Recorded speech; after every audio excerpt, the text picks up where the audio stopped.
Beautiful. Okay, take it away. All right. Thanks, Tom. Hi, everyone. As Tom said, my name is Giulio. I do work for 160 over 90. I'm going to share my screen. You've heard from some very illustrious advertising individuals before me. So, some designers and strategists. I'm not a designer. I'm an account guy. I'll explain what that means.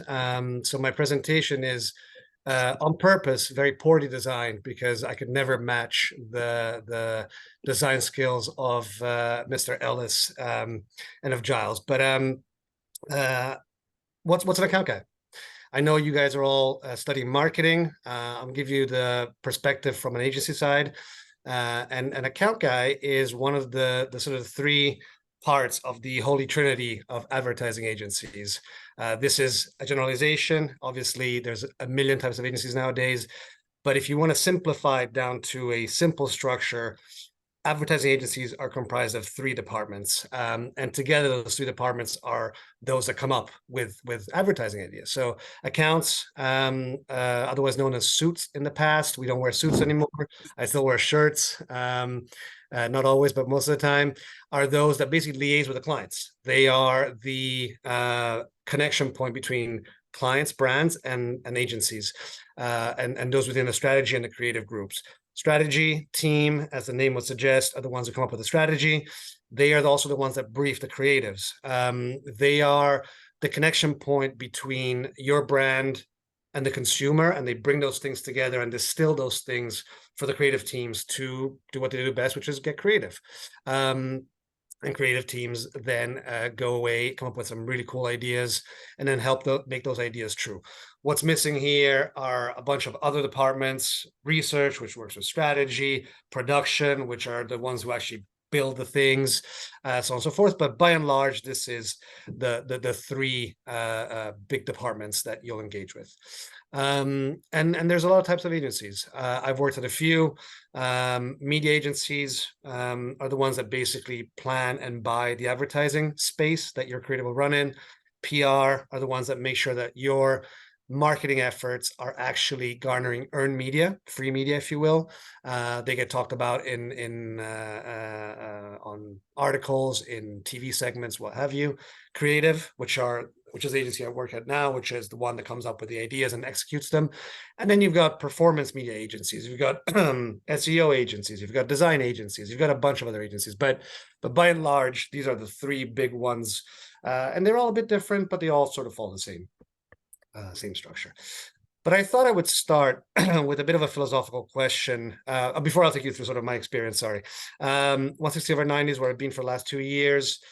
Before that, for 13, 14 years, I was at Publicis Group, which is one of the three largest groups in the communication space, alongside WPP, Omnicom, IPG, Dentsu, Havas.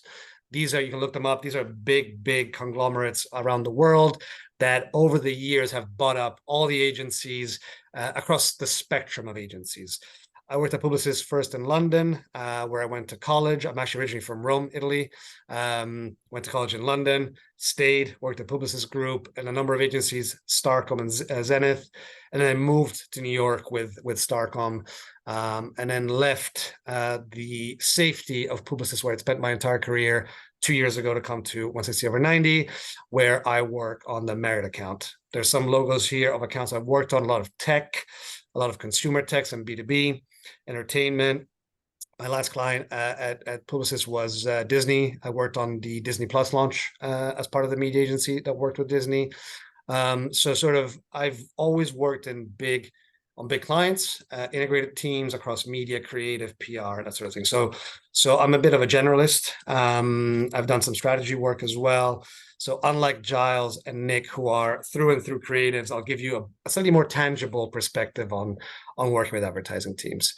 But I want to start with this philosophical question: do brands really need to advertise? And I say this because your professor was very clear that you guys are not studying advertising only, you're starting to be marketers. So you will deal with a number of things in your career, from pricing to product to packaging to distribution. And advertising will often feel like the fun part of your job, but also the one that might not be the most important. And actually, I think of the 4 Ps, which I'm sure you've studied: product, price, place, and promotion.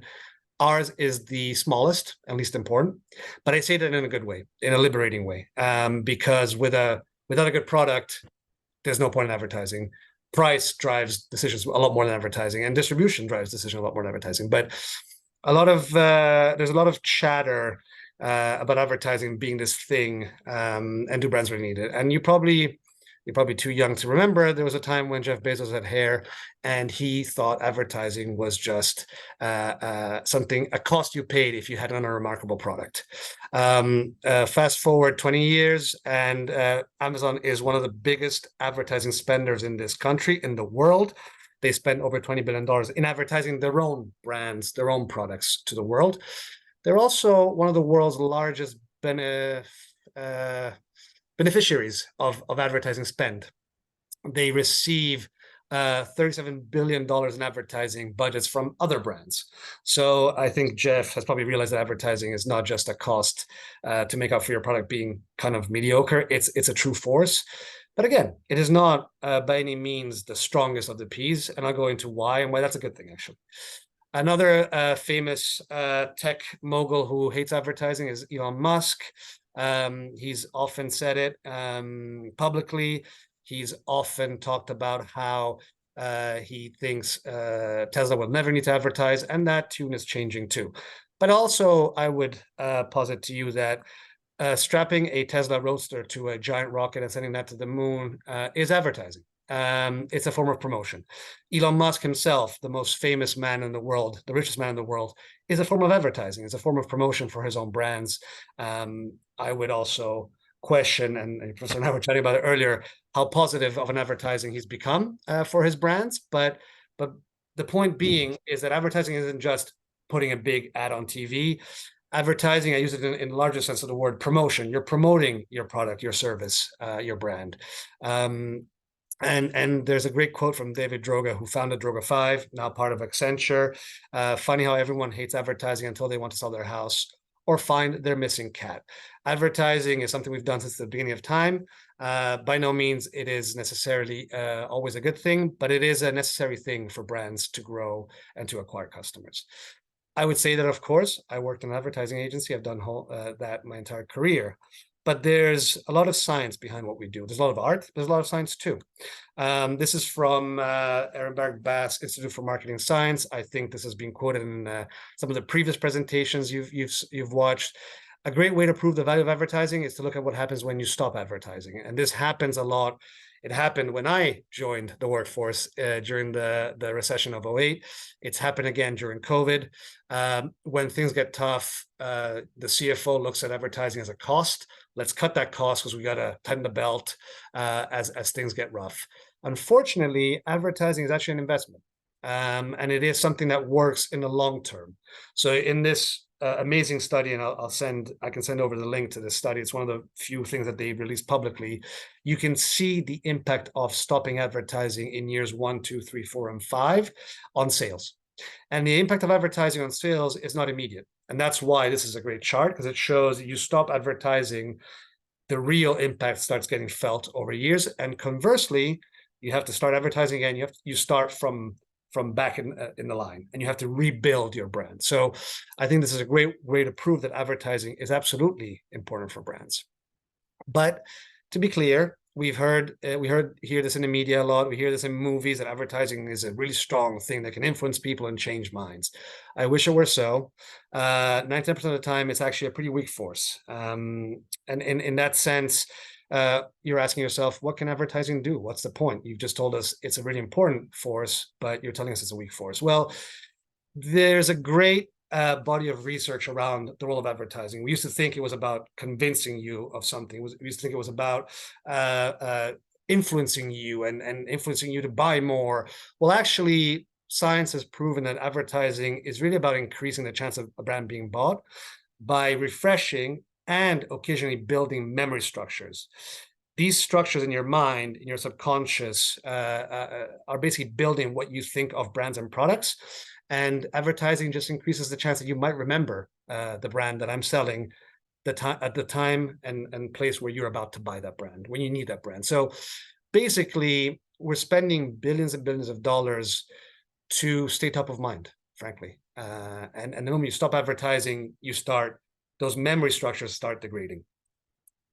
So advertising is simple. I don't know how many of you have watched Mad Men, probably not that many. I recommend watching it because it's actually a study in human behavior, not so much advertising. It also romanticizes an era of advertising that has been long gone for many good reasons, but it's a great show. It's a lot of fun. And I think, to me, we've massively overcomplicated advertising over the last 10 years with the explosion of digital.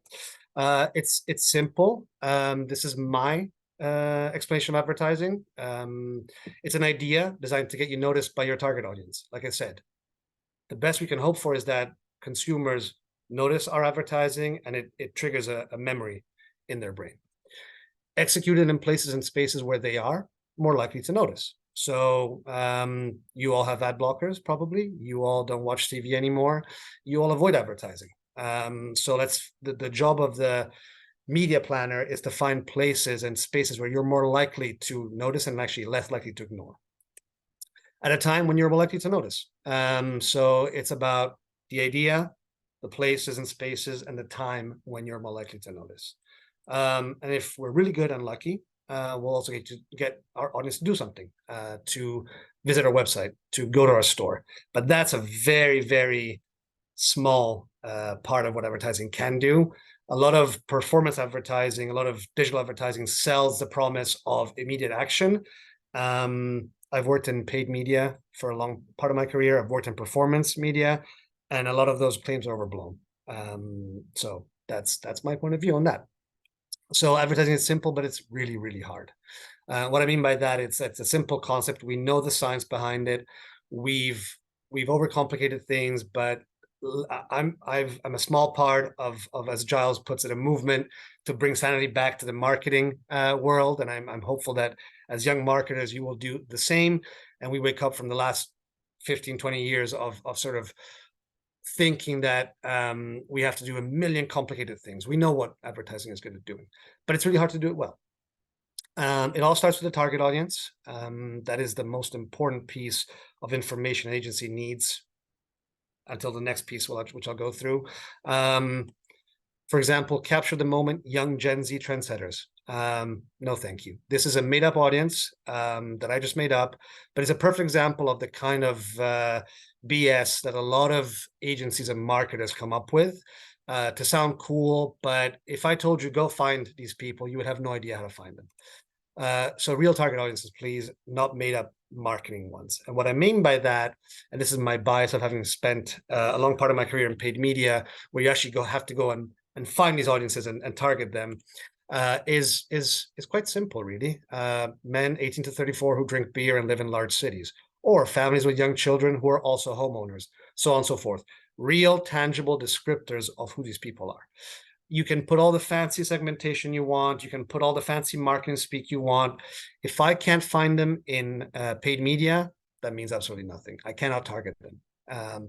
It is very tempting as an agency, but also as a marketer, to come up with things like this because it makes us sound cool, because it makes us sound like we're in the know. It means absolutely nothing. You can't target that. And this is followed by the next most important decision a marketer needs to make, which is actually where a lot of things go wrong. And you'll see through this process, there's a lot of places where things can go wrong and often, unfortunately, do go wrong.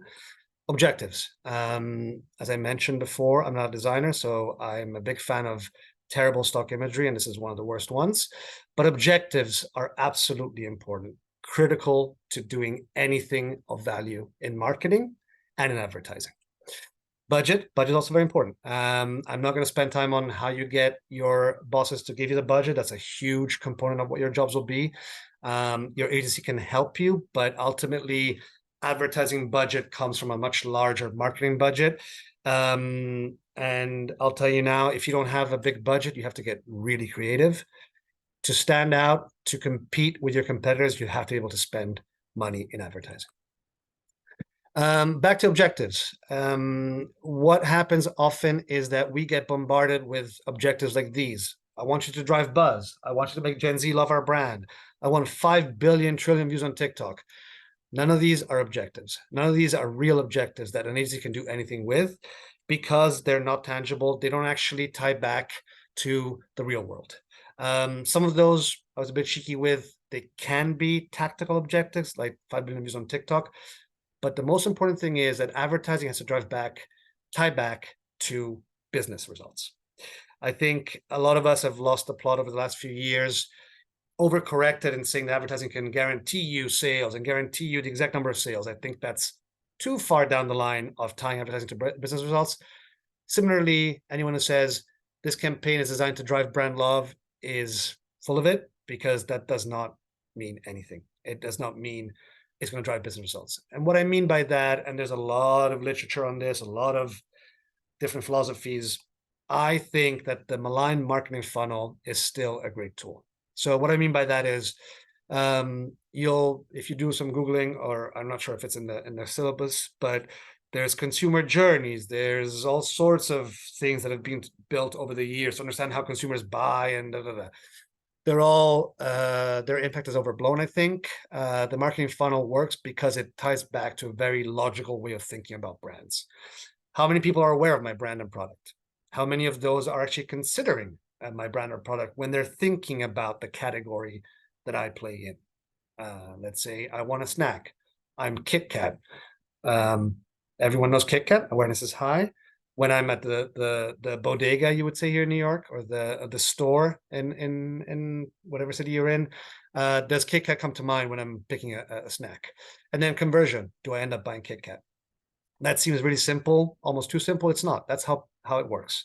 There's a lot of intricacies in different categories, yes, but ultimately tying objectives to these very simple but tried and tested metrics is what drives back to business. Because if I know how many people buy my product, I can work back to conversion rates, consideration rates, and awareness rates. You can absolutely add more specificity to your product, to your category, but I think that this is the bare minimum to tying back what we do to business results. Simple things as lift awareness from 67% to 74%. Now, the agency will know what it takes to do that, what it takes to lift awareness from 67 to 74%. They might even tell you that's a huge jump. We think we should aim for 72%. And if I'm an agency and I get this in a brief, I'm happy. If I get drive buzz, I sort of have a very, very hard day, because that means absolutely nothing. Similarly, though, even when you do practice what I'm preaching, there's a tendency for marketers to throw a lot of objectives into the same brief. Advertising, and I'm using advertising in a very loose manner because, for example, I'll show you what we do for Marriott with our NFL partnership. And I'm not using marketing to describe this on purpose, because marketing is more than just promotion. It can do many things. Yes, a campaign can do basically all the things on the funnel, but it shouldn't. And it should be focused on one of these things and do that really, really well. And there's a great website called Better Briefs. It's a effort out of the UK. A lot of the names that Giles and Nick mentioned, Mark Ritson, a lot of those personalities involved in bringing back sort of logic and common sense to marketing are involved in that. I suggest looking it up. They have resources on how to actually build better briefs, because that's a big problem in our industry. But they have also a series of great cartoons about how, and this is true, marketers will be like, oh, what about, let's throw another objective in there, because why not? We're spending $100 million in this campaign. We might as well do everything that's humanly possible to achieve. And that's not helpful. Find one objective that ties back to business, put it in a brief, and let the agency cook. Ah, yes, the brief. As I mentioned, this is a stat from Better Briefs research. There's a giant disconnect between how marketers think of briefs and how we receive it at the agency side. We are by no means without fault. We don't do a good enough job at helping clients build better briefs. But as an industry, this is a giant problem. I've seen 7, 8, 9, 10 page briefs, That is a novel. It's not a brief, and it's not helpful to anyone. I know as a marketer, you have your brand. You love your brand. You live and breathe your brand every day across, as I said before, pricing, distribution, da, da, da. Unfortunately, your consumers don't. They don't care about your brand nearly as much as you do. And we're trying to come up with a really strong creative idea that will get them to care for 10, 20, 30 seconds. We don't need to know everything about your brand. We don't need to know everything about the ins and outs of your brand. We can get that through your brand immersion documents. We can get that through working with you. The brief has to be the brief. And this is a good quote from one of their I think it's Dave Trott, another great British advertising guru. In its simplest form, a good client brief defines what a brand wants an agency to do. So you're my client. You need to come to me and tell me, I want you to do this one thing and do it really well, of course. And I'll pay you X to do that. It explains succinctly the need for a creative idea. It summarizes the need for advertising and the marketing strategy that's in place. It clearly defines the boundaries for creative thinking, sets clear expectations, and provides the essential information. And the other key piece here is the marketing strategy. Agencies love building strategy. We just can't help ourselves. But any strategy that's tied to a campaign that we built for you should be coming out of your marketing strategy. That sits above your advertising strategy, and that's really important. Another great cartoon from the same organization. Here's examples of terrible creative briefs. War and Peace, like I said, 100 pages on my brand. A one-liner or a buzzword salad. We want an agile, disruptive, authentic banner ad. Doesn't mean anything. Yoga babble around purpose and bringing the world together. That might be one of your pillars of your brand, but that's not a brief. Copy paste. Let's use last year's brief. The campaign that tanked. Yes.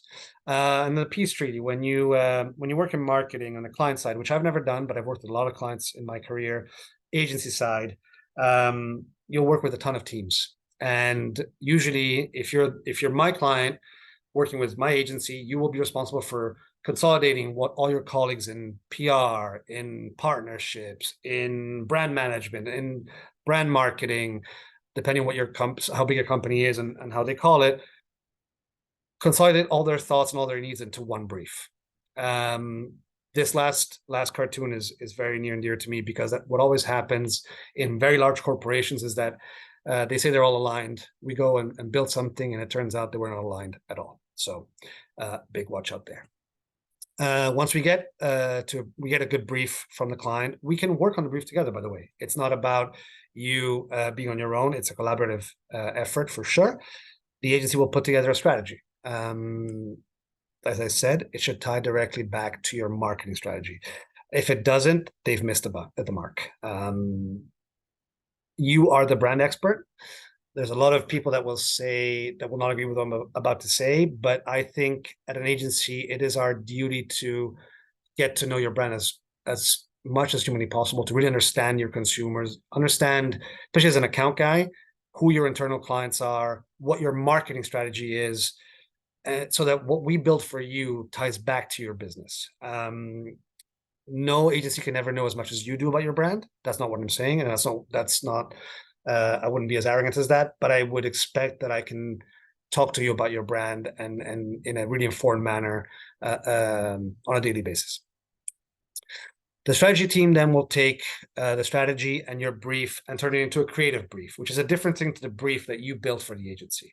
It's an internal document, which some agencies work with the clients on, some don't, depends on the agency, but gives the creative teams a little bit more of a feel of what they need to come up with. It gives them more language that they understand. The client brief needs to be very matter of fact, very succinct, very clearly coming from the business.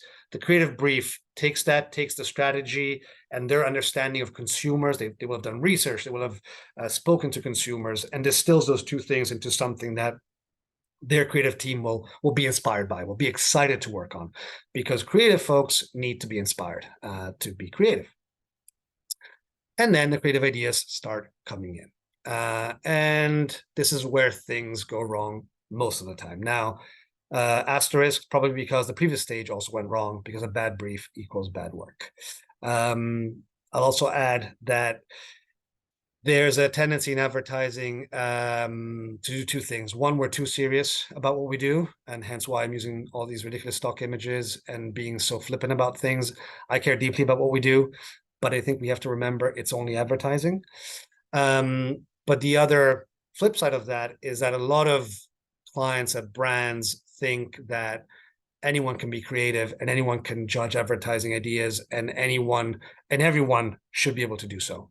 So I'm going to take you through some examples of pretty standard feedback we get, and hopefully give you some pointers on what not to do as a client when you work with an agency. The one I hate the most, I sometimes have gone in my career, is the I wouldn't do what you just said your idea is about. And this is the number one sin of any marketer, is to think that you're the consumer.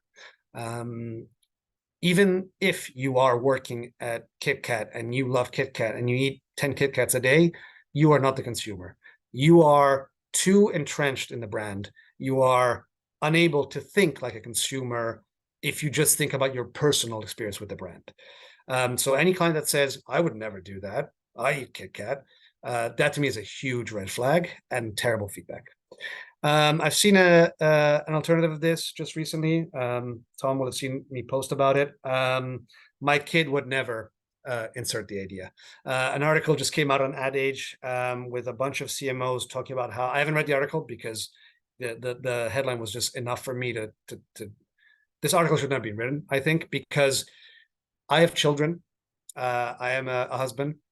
I'm a homeowner. All those things inform who I am and how I think about marketing. But when I get a brief and I come up with it and I help the team come up with an idea and I judge ideas, I don't use that because that's personal bias. That's a sample of one. I have to know your consumer as a large group. I have to know how they think. And yeah, sure, it helps to have children if I'm thinking about working on a brand of diapers. But ultimately, my personal experience doesn't matter. I'm one person out of millions that you're trying to target. And so the idea that that's enough for you to judge an idea is absolutely wrong. So by all means, talk to your families, talk to people. Actually, more importantly, talk to people on the street. If you work at a brand, you better go to your stores. You better speak to your customers on the street. That's way more valuable than talking to your kids, your parents, your sister, whatever, because those are real customers. Another one is the I don't like it, but I don't know how to explain what I don't like about it and why I don't like it. I just don't like it. Again, subjectivity. Creative work is subjective by nature, but advertising is not just art. Advertising is commercial creativity, as Giles mentioned, or was it Nick? Either or. And I think that's, if you're a client, you have to learn to judge creative work objectively, as objectively as possible. Of course, we all come with biases, we all come with our own experiences, but I don't like it is not good enough of feedback. Everybody has an opinion and nobody makes decisions. Yeah, we get on a call with 30 people. Everyone has an opinion. They're all slightly different. We end the call and we don't know what we're supposed to do because we heard a lot of different opinions, but no one told us which opinion mattered and which one we should follow. I've met a few of these in my career, luckily not recently, but I'll know it when I see it, which means you end up doing 15 rounds of ideas until magically there's one that works, but the client hasn't been able to tell you what they actually want until you magically hit it and you spent way more hours than you're getting paid for to come up with ideas. So if any of you are ever in a room judging creative, even before you see ideas, tell your agency what you want. Tell them what you think is good work. Give them examples of what you think is good work.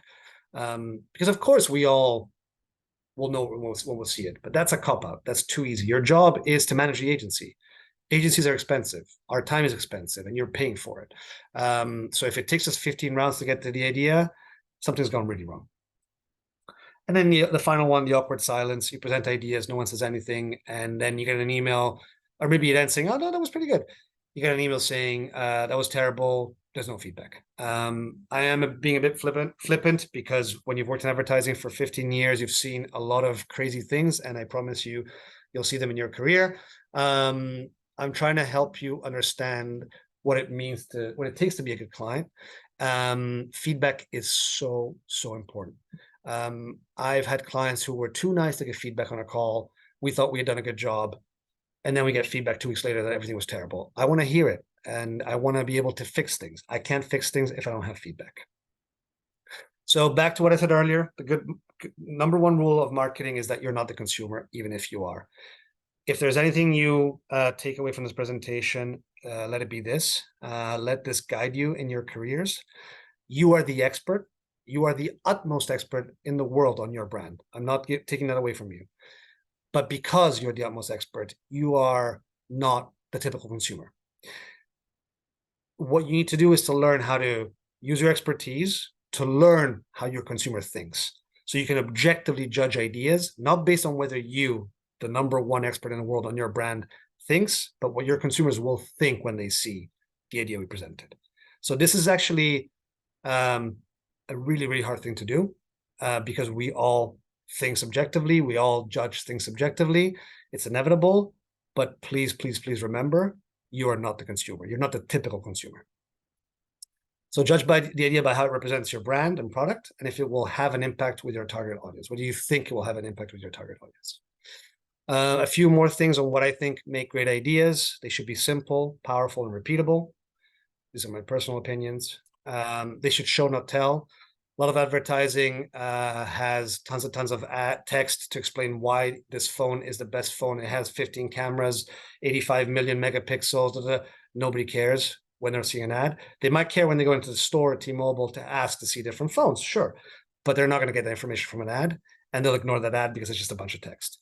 Show them why your product is better. Show them why your brand is exciting, why it's for them. Fundamentally, they should grab people's attention. We are bombarded by messages in our lives. I'm sure you're all on your phones 24/7. I'm sure you're all consuming a form of content or another at any given point. Advertising is more and more lost in that sea of content. You're not going to pay attention unless it's something really, really interesting. And this is something in terms of how I think it should come to life. Great ideas should be channel agnostic. I posted this on LinkedIn and Twitter and got a bit of pushback. I truly believe this. A great idea should be able to live on any channel, everywhere and anywhere, because otherwise it's not an idea, it's a tactic. So if anyone comes back with to you when you brief them with, let's use TikTok, that's not an idea, that's a tactic. Let's use Matt Damon, not an idea, a tactic. What you do with those tactics is what matters. And even if an idea ends up living on only one channel, that's fine. But a great idea should be able to live on a TV ad, on social, on outdoor. It should be something people want to talk about. And so it can't be a gimmick. So transitioning into how we bring ideas to life, back to my earlier description of what I think advertising is. An idea designed to get you noticed by your target audience, that's the what. Executed in places and spaces where they are more likely to notice, that's the where. At a time when they're more likely to notice, that's the when. So when you combine a creative idea with your target audience, your objective, maybe objectives, but try to stick to one, your budget, that's when you get your tactical plan. And we get back to an original slide I had around the types of agencies you will work with. You'll have a paid media budget. That's to afford advertising spaces for your ads to run in, simply put. You have a PR agency that will try to make your message famous, and so that journalists write about it, bloggers write about it. You'll have your digital agency that will build your site, so on and so forth. The key is that you may easily have 5, 6, 7, 8, 9, 10 agencies working, depending how big your brand is. I worked on Samsung for a very long time. Samsung Mobile, their smartphone launches. We were one of easily 7 or 8 agencies at any briefing. Agencies owned by different companies. And that's important to note because sometimes agencies will butt heads because they're owned by different companies.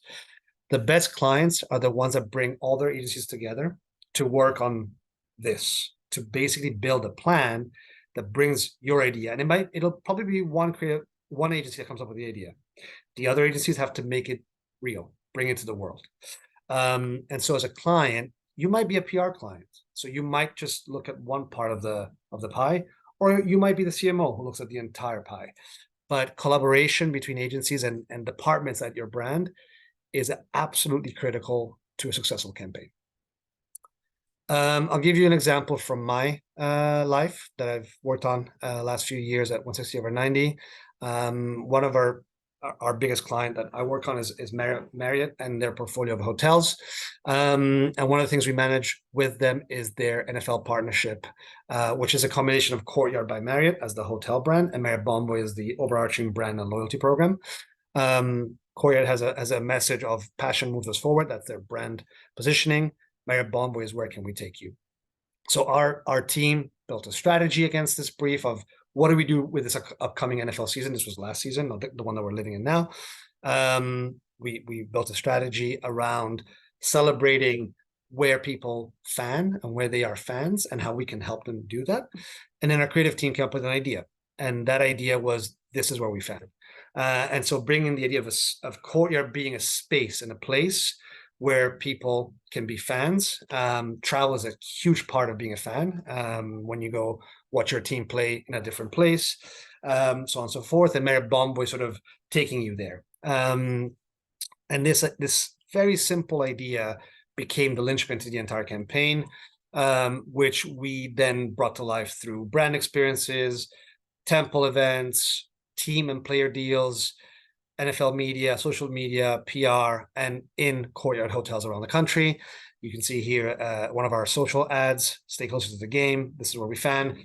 The key thing of this campaign is the ability to enter a contest to win the chance to sleep in a suite inside the Super Bowl stadium the night before the Super Bowl. So what we do is take one of the suites where people watch the game, turn it into a courtyard room, and a lucky couple gets to sleep there the night before Super Bowl.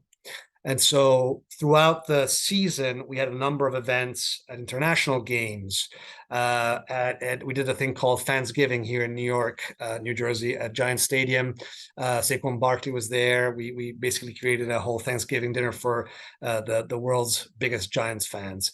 And at the bottom, you can see a number of things we ran in social, at hotels, on TV or video advertising, promoting this whole thing, which basically culminated with Super Bowl week. We have a big party with our partners at Visa, and then the night before the Super Bowl, there's a small little icon there.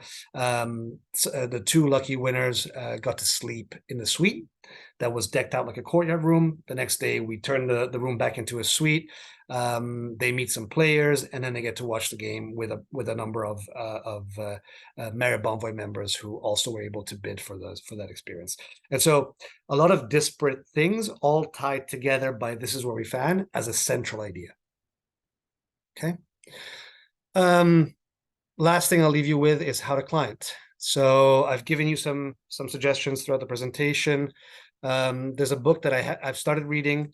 I haven't read the whole thing, but I love the title. You Get the Agency You Deserve. It's written by an ex-client who worked at places like Coke, and he's trying to help other marketers be the best clients they can be. And actually, the key word is being a client partner. I think that's, to me, the most important thing between a client and their agency is it's a partnership. So treat them as partners. I've worked with clients where they treat us as a vendor, as a supplier, like we were someone who supplies ink for their printers. That's never going to lead to great work, probably not even good work. You're in this together. We are an extension of your team. Share information with us, bring us in so we can best represent your brand in the work we do. Be clear and make decisions. I've said this before, but the best gift you can give an agency is clarity and decisions and feedback. Don't worry about hurting our feelings. If you hate our ideas, tell us. Don't be an asshole when you tell us. Say it in a nice way, but tell us you hate the ideas and why, and we'll try again. But sometimes clients don't like to give feedback, are not well trained to give feedback to creative agencies or agencies in general, and that just gets you into a spin that never ends of rounds and rounds and rounds of work that delay everything, cost money, so on and so forth. Respect their expertise. You've hired the agency, you're paying the agency because they bring a skill set you don't have. They bring a perspective you don't have. They bring a wealth of knowledge. So, as an aside, again, I've worked agency side all my career. The main difference between being agency side and being client side, there are many. You know the brand a lot better than I ever will, but I work with colleagues that touch other brands. So I have access to expertise that you don't have because you know your brand like no one else in the world. Like I will never, I will try my best to know it as well as I can, but I can call my client who works on Visa and say, hey, Marriott is trying to do this thing. How did you guys do it? And that's invaluable. And so remember, when you hire an agency, you're hiring their expertise. Respect it. Listen to them. A lot of clients come from agencies, and you would think they would make the best clients. Unfortunately, it's a bit of a heads or tails situation. Some of the worst clients are ex-agency people because they come to you and say, I know your tricks, I know how you work, and I'm not going to put up with that. And that's not a good way to work. So why hire? You hire a plumber to fix your sink because they're an expert and you're not. You hire a creative agency to come up with creative ideas. Respect them and let them do their job. Pay them well. This is a massive problem. Giles has a great talk he mentioned about agency business models being broken. I agree 100%. We tend to charge on time. So hence why I made all these points about the less clear your feedback, the less clear the process, the more rounds we do, the more it'll cost you. And it's just a never ending spiral that then ends up in a divorce. I saw one of the chapters in the book I mentioned is titled "Therapy is Cheaper Than Divorce." So pay them well, let them do their job in the time that you've agreed, and everyone will be better off for it. And last point I will leave you on. I think this is a great point in life. It applies to agency. It applies to brand. Don't be an asshole because one, it never ever, despite this idea that creatives are geniuses and great creative work and music and movies, people treat people terribly, but they're geniuses. It's not true. Great work comes from collaboration. It comes from respect. It comes from trust. Also, like I mentioned, a lot of people go from agency to client. It's a small industry. Your reputation is all you have. And if you're a bad client, trust me, that word spreads very, very quickly. Now, you might be a bad client that pays a lot, and so agencies will still fight each other to have your business. But the moment you go to a different brand, that might change. So just look in life, don't be an asshole. It'll serve you well. And that's my presentation to you all. Hopefully, it sort of answers some questions. It gives you some things that you will carry in your careers as you enter the marketing world to be the best clients you can be. All right. You want to stop sharing and see everybody? All right. Let's everybody show who you are now. Come on. Let's show some respect to our special speaker who that did a phenomenal job. Again, I don't think I could have planned this any better. We first met Fergus O'Carroll of the Great On Strategy Showcase, who used the Challenger in the form of Oatly, and then who used Fame in Cadbury that invented a commercial that then they went that route. And we know what happened, how they brought that back. Then we had Nick talking about commercial creativity, and then Giles used that to help teach us some marketing effectiveness. And now my friend just brought home working with agencies. You see, I worked my whole career client side. So I will tell you, in looking back, I had two amazing creative geniuses, I call them, that just made my brand, my company so successful that I could never have succeeded without. So I'm a big advocate of client side work and picking the best agencies. And my friend just gave you some great tips. So I want to give you the opportunity to ask questions. Again, this agency started here in Philadelphia, and this gentleman has a lot of wisdom and insight and experience. So you could use the chat box or take yourself off mute and ask the question. Oh, here you go. Do you have any examples of unique or unconventional approaches your agency has taken to solve, I guess, creative problems? That's a great question. I mean, there's every agency has a process or a method, and they're sort of tried and tested. I think um, a lot of the times you sort of go through the motions with clients. Um, Unconventional techniques is something we did for one of our Marriott projects with this great strategist we had. He now is a client at Amazon, actually.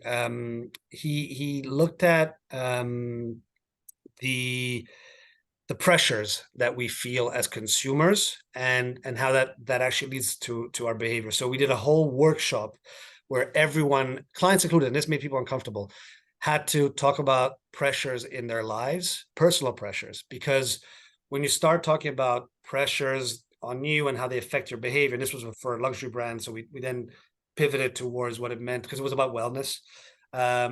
It started unlocking some interesting territories around what people think of wellness when they think of hotels. But it started with this really uncomfortable workshop where it was the middle of the pandemic, and it was all about what are barriers to you feeling well, and really going a bit deeper than you would with a client. And he had a brilliant guy, very great way to workshop it and really put people in a spot, but in a safe way, kind of thing. So normally you don't do that with clients. You're sort of very professional and very. He took it to a very personal place. How do you work up to obtaining big clients like Disney and Marriott? Every agency has a new business department. Their job is to go find new business, new clients. So I was just actually in a pitch earlier for a project. Uh, Basically, agencies are always pitching for business. So Disney, for example, was the largest media pitch of that year. I worked at one of the largest media agencies. Everyone knew Disney was going to come up as an account. What typically happens is that either there's a new procurement person or a new CMO, or they've been with the agency for a long, long time. And it's good practice once in a while to see what's out there. And so they put it up for pitch, and agencies get invited to pitch who have the right reputation to pitch for projects. So that's typically how you do. Sometimes clients know you and they'll bring you a small campaign to test you out, and then that grows into more business. But that's typically new business is typically how you grow your agency. It's also, and you can Google it, there's also a lot of articles about it. It's a terrible practice in that it's become really expensive to pitch for businesses, and agencies will do it for free because that's how we grow. But it's very taxing on people. One of the I wrote it. I have a small Substack. I haven't written it in a while because I had another kid, but I'm going to get back to it. But I wrote a column about advice to people getting into agency land a year ago. One of the things I said is raise your hand and get into new business pitches, because they're grueling. They're really, really hard work, but that's where you get noticed by the CEO, by the top execs at the agency. That's how agencies grow their business. Question was asked about your first job after you graduated. What was it? And if you could maybe share some Yeah. advice for my student to graduate students, some of the students here. So very much like you, I studied marketing. I did not know what I wanted to do when I grew up. I still don't. So don't believe those who tell you that you'll eventually figure it out and life is very clear. Even your career is going to go all sorts of places. I started in an agency called Starcom, a media agency in London. I always, I was always, I did some internships in agencies as well back in Rome over the summer, and I was terrified of creatives, their egos, and didn't think it was for me. And media was all about understanding the consumer and doing research and looking at data about consumers, and then understanding where to find their consumers and where to engage them. And that really spoke to me because I'm curious about people, and that's sort of what you do. You try to understand people and what makes them tick. And so I applied to a few agencies, and then got hired by Starcom, and stayed in that agency group for 13 years, moving jobs and then moving countries to New York. Any advice for marketers starting out? Yeah, I would say build the network, which is really hard when you're not working in the space yet. But to Tom's point, Nick, Giles, myself, and many, many others met on the artist formerly known as Twitter, now X, which is unfortunately a shell of its former self. LinkedIn is quite cringy, but can be good. Ultimately, this is a people's business. Hence why I said don't be an asshole, because you can only truly, I mean, you can apply online, please do. There are a ton of good recruiters out there, but ultimately try to speak to people. I've had young kids like yourselves referred to me by friends and colleagues, and I'll talk to them and sort of try to give them a perspective, which I did in this talk today. There are events, there are Publicis Group being one of the largest ones. I know they do recruitment events at different universities. Check their websites. All of them have some kind of grad program where they hire straight from college. If agency is where you want to go. Brand side, I've never worked brand side, but big brands also have graduate programs where they hire straight from college, internships, things like that. But just don't be shy. Truly, there is no such thing as dumb questions. I really believe that. Ask questions of people that you meet, and try to meet as many people in the industry as possible. How about what's been your most rewarding thing about your My career career? in looking back? What are you proudest of? I'm well, student and asked that question. I'm Yeah, curious as well. honestly, seeing people that worked for me go on and do great things. The thing about our business is it truly, truly is all about people. And when you have a great team to work with and you see people that you've mentored get better and get even better jobs, that's the best part to me. The other part is getting great work through. It's really hard. Every brand has so many teams that have to review things, and creativity is, I think, a superpower that brands should leverage a lot more of, but it's becoming harder and harder because everything gets beat up by layers and layers of approvals and things. So getting a campaign live that is as close to the original idea as possible is a huge high. Would you say that the LinkedIn's the best social network for Yeah. marketing students to connect? Yeah, there's a thing called I don't know if it's around anymore, but it got a bit toxic, called Fishbowl, with anonymous people working in the industry. But I've seen that. I'd say LinkedIn. Yeah, I'd say LinkedIn. It's not great. It's a strange platform. A lot of people talk about how they sleep 2 hours a day and then make millions of dollars. I think that's kind of bullshit. But there are smart people like Nick out there. There's also people like Giles and me. But we will answer, we will talk, we will engage in comments and things. And there's some really cool people out there putting content. Even Substack can be cool for learning, not as much networking, but I'd say LinkedIn. Now, how could my students get in touch with you? Is it okay if they reach out to you on LinkedIn? Oh, yeah, 100%. I am a lot more professional on LinkedIn. I'm a lot more of a shit poster on Twitter/X. But you can follow me there too. As I said, I have a Substack that I started a year. I want to bring back. Long story short, but yeah, LinkedIn, 100%. Yeah, I like your Substack, so I'll look forward to it. But I know how life gets in the way. All right, well, let's wrap this up. Everybody, now come on. There's a lot of people with no cameras on. I want to see the camera. It's time for the thumbs up shot. All right, come on. Let's. I see. I don't want to call you out by name. There's a bunch of people on this screen. Let's get your. There we go. Okay, fantastic. There we go. There we go. Got a few more. Emily.